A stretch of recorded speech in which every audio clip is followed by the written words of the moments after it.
Welcome to our Grace Family Advent moment.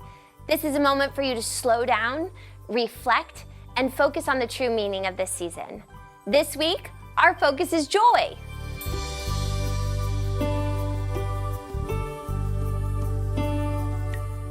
One of our scriptures for this week of Advent comes from Psalm 126, verses 2 and 3. It says this, "Then our mouth was filled with laughter, and our tongue with shouts of joy.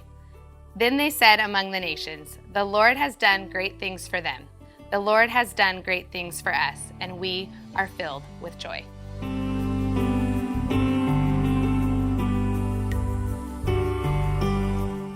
Christmas is only a few weeks away. It's hard not to get excited about the celebrations that are coming on Christmas Day.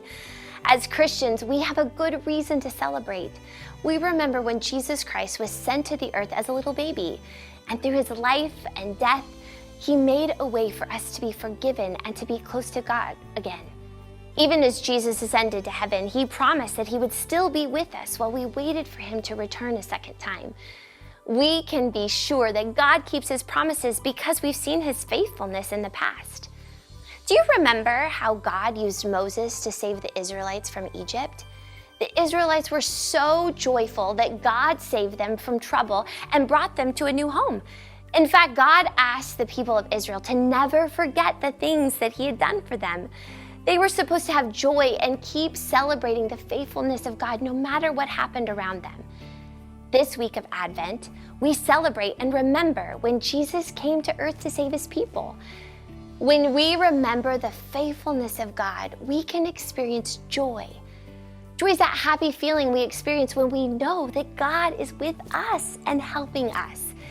It's something that we can feel even though the world around us is full of trouble and hard things. Just like the Israelites celebrated and remember how God saved them, we celebrate and remember that Jesus has already shown up once and offered salvation to all.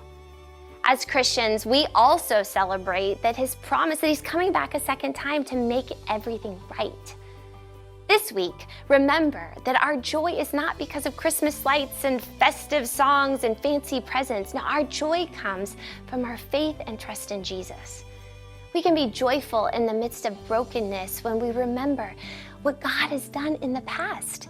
We can also find joy when things are hard because we know what God will do in the future.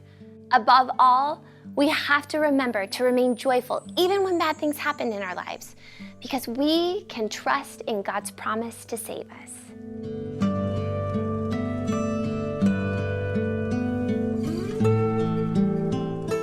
This week, we light the joy candle. Looking back over this year, what are 3 things God has done in your life that bring you joy? List them out and share them with someone.